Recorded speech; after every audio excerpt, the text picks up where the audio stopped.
Ei pessoal, aqui é o Jonas e hoje eu vou explicar para vocês o que é o confucionismo.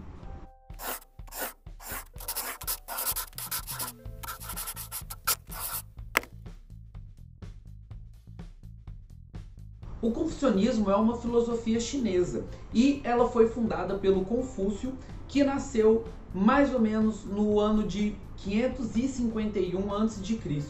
Então é uma corrente filosófica muito antiga e que foi muito influente na história do pensamento chinês. Então, em primeiro lugar, pessoal, é importante entender que Confúcio era uma pessoa humilde, ele não nasceu na nobreza da China antiga, então ele teve que lutar por muitas das coisas que ele conquistou na vida dele.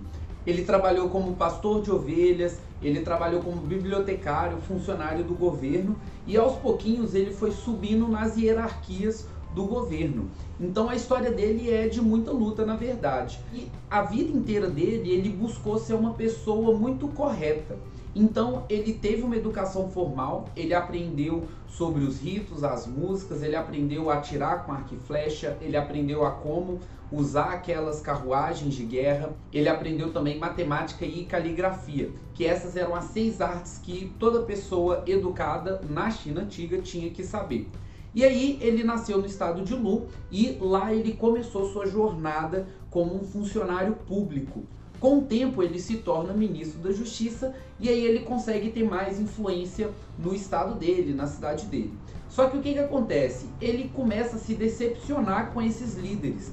Ele percebe que as pessoas ali, elas não estão muito interessadas no bem do povo, no bem comum. Elas estão mais interessadas em fazer a manutenção do seu poder e aí ele se decepciona, se exila de Lu. Então ele viaja um pouco pela China, ele vai atrás de um governante que seja realmente digno de receber os conselhos dele, só que essa jornada ela não vai muito do jeito que ele gostaria e aí ele acaba voltando muito triste para a cidade dele, porque enfim, ele não conheceu pessoas tão virtuosas quanto ele imaginaria que existiam. E ele abre uma escola e começa a ensinar algumas pessoas a passar para frente esses estudos dele. Tanto é que o livro do Confúcio que é mais famoso é o Analectos, que justamente seria um compilado de várias lições que ele deu em algumas aulas dele.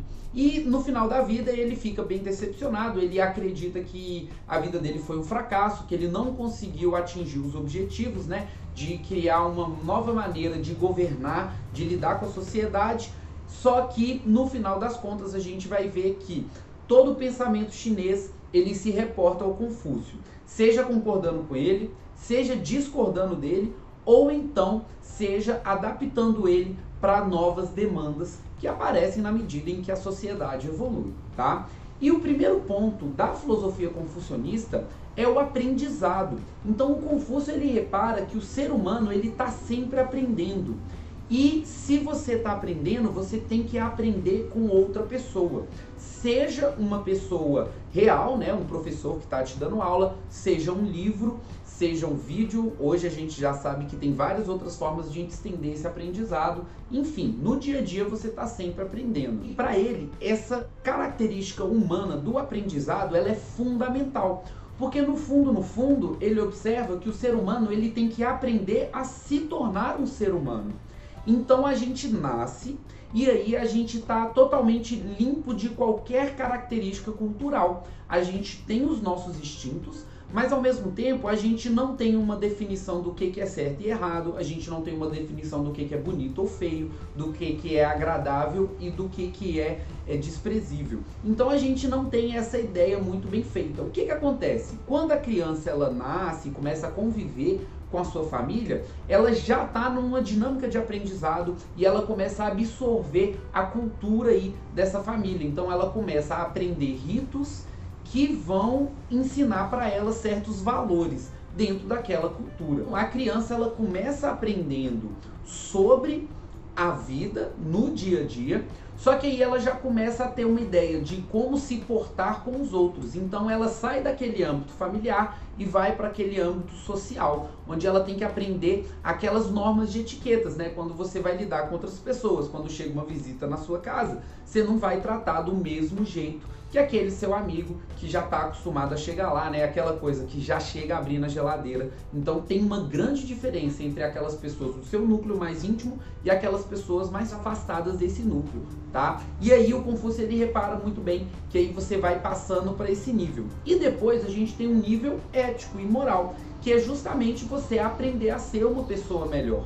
Você aprender a ser honesto com a si mesmo e com os outros. Você aprender a respeitar o que é dos outros e o que não é deles, aprender a lutar pelo que é seu de direito, enfim, todas essas virtudes de coragem, de justiça, sabedoria, tudo isso é muito importante na ideia confucionista. Então, você chega e observa que o ser humano em sociedade, sozinho, ele não consegue nem aprender e nem a diversificar os seus conhecimentos.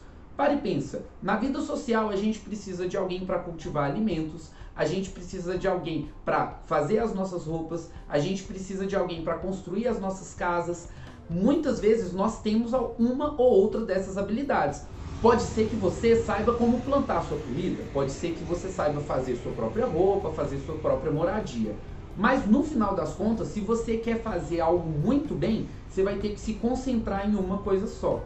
E aí, na nossa vida social, a gente vai criando especializações. Ou seja, você precisa deixar de aprender algo que é fundamental para a sua vida, para você fazer algo que vai ajudar a vida da comunidade. Em sociedades que são nômades, por exemplo, a gente vê que cada indivíduo daquela tribo, daquele conjunto de pessoas, ele vai ter que saber um pouquinho de tudo, vai ter que saber caçar, vai ter que saber qual planta pode comer, qual planta não pode comer, vai ter que saber navegar na região, né? Saber onde que tem água limpa, onde que tem abrigo, enfim. Uma pessoa precisa saber praticamente de tudo isso, porque o grupo ele é muito frágil, ele pode se perder facilmente. Agora, a partir do momento que a gente senta num lugar e fala assim, não, vamos plantar, vamos criar uma vida aqui, você cria esse senso de comunidade e você cria espaço para você aprender outras habilidades, habilidades que são mais supérfluas, vamos dizer assim, quando você está pensando na sobrevivência. Então a cultura ela é baseada nessa rede de apoio que cada ser humano tem um com o outro. E aí o Confúcio chega a um ponto muito importante. A gente pensou aqui no aprendizado, mas a gente tem que ver que no final das contas esse aprendizado possibilita que a gente crie essa rede de apoio que é o conjunto da humanidade. E aí tem outro conceito muito importante que é o REM, que seria o senso de humanidade. É como se fosse um espírito coletivo de compaixão um com o outro. É um espírito de mansidão mesmo, onde você ama tudo e todos, simplesmente porque existe uma ação recíproca ali de cuidado e respeito um com o outro. Então, na medida em que eu sou um professor e eu não produzo alimento, o fazendeiro que aprende comigo, que sou o professor, ele vai poder me passar um pouco desse alimento que ele cria e eu passar um pouco do conhecimento que estudo. E assim vai. E nossa sociedade, ela funciona assim. Por isso que se você tem uma profissão hoje, isso só é possível porque você não tem que fazer tudo sozinho. E essa é a grande força dos seres humanos. Só que aí o que acontece? Esse senso de humanidade, ele tem que ser construído, ele não é algo pronto. Porque na vida da natureza em especial, o ser humano ele está sozinho. Então você é um indivíduo que tem suas necessidades. Você precisa de comida, você precisa de abrigo. E aí você vai atrás disso da forma que for mais eficaz e eficiente. Por isso, você vai ter que dar um passo além no seu raciocínio se você quiser aproveitar as vantagens que a vida em sociedade ela pode trazer. Como você está sozinho e não tem apoio da sua comunidade, da sociedade, você acaba tendo que usar o recurso da violência, por exemplo, para pegar alguma coisa do outro. E aí essa ação individualista, essa ação do egoísmo mesmo, ela vai entrar em conflito com esse fato que nós somos seres sociais que precisam adquirir conhecimentos com outros seres humanos. Então o egoísmo e a vida em coletividade, eles não são compatíveis, mas ao mesmo tempo eles são indissociáveis, porque a comunidade ela é feita por indivíduos. Agora, para resolver esse problema, o Confúcio ele vai se basear nos ritos. E aí é importante lembrar que a sociedade chinesa antiga, ela era fundamentada em certos procedimentos que tinham que ser feitos. Ou seja, no final das contas, você tem que fazer um ritual, fazer certos procedimentos para tomar as decisões. E isso na época de Confúcio era muito forte. E o Confúcio ele tinha uma ligação muito grande com essa cultura dos Chouna. E aí ele vai ressignificar ela nessa ideia do conceito de Li, que significa rito. Então um rito, ele é nada mais do que um símbolo físico da nossa intenção interna. Então quando eu venho aqui, faço um vídeo para vocês e coloco uma roupa específica, eu quero mandar uma mensagem, eu quero dizer algo. Então eu faço um procedimento ritualístico. Da mesma forma como quando você vai num casamento de um amigo, um casamento de um parente, você se veste de uma forma diferente do seu dia a dia. Por quê? Aquele é um dia especial, não é uma coisa que acontece sempre. E aí a sua vestimenta ela vai refletir o seu estado interno. Por isso que é uma discussão um pouco engraçada, né? Que a gente às vezes fala que a aparência não importa, mas ao mesmo tempo nós nos comunicamos através da aparência. Então é por isso que eu coloco uma roupa específica para vir aqui falar de vídeos sobre Kung Fu, sobre filosofia chinesa, enfim, é uma roupa própria para um momento próprio e é uma ocasião especial. Eu não me visto assim no dia a dia, a não ser quando eu estou em trabalho, justamente como a gente não sai de terno, a não ser que a gente trabalhe com essa vestimenta, ou então quando é uma ocasião muito especial.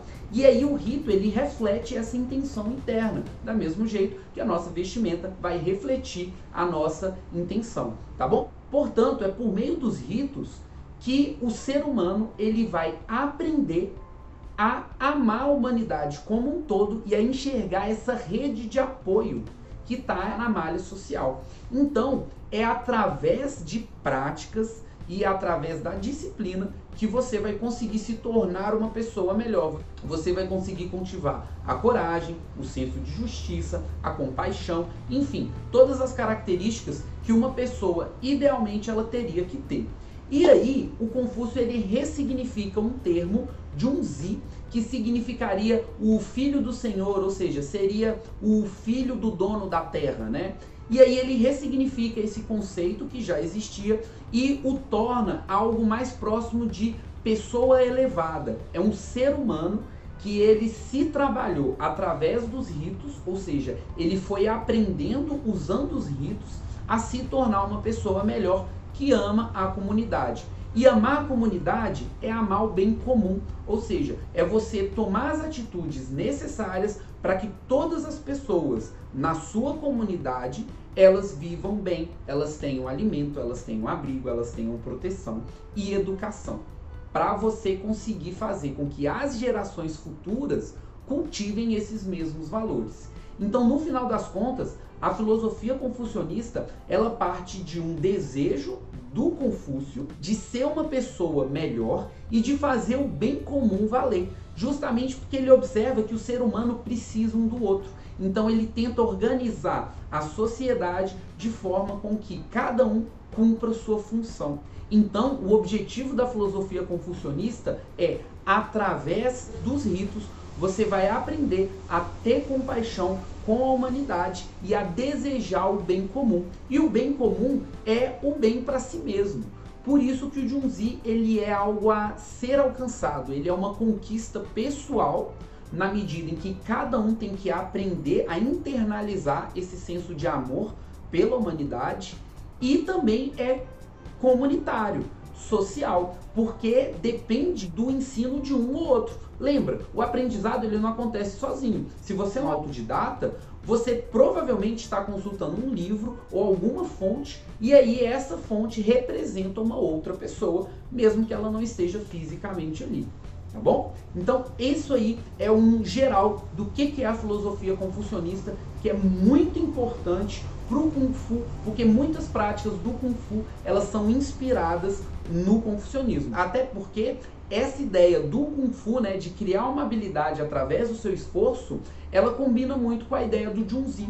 Então, em algumas famílias marciais, e na Bravo Kung Fu não é diferente, a gente vai fazer uma associação com essa ideia de Junzi e você galgar níveis superiores de habilidade, não só habilidade marcial, física, mas também habilidade intelectual e moral.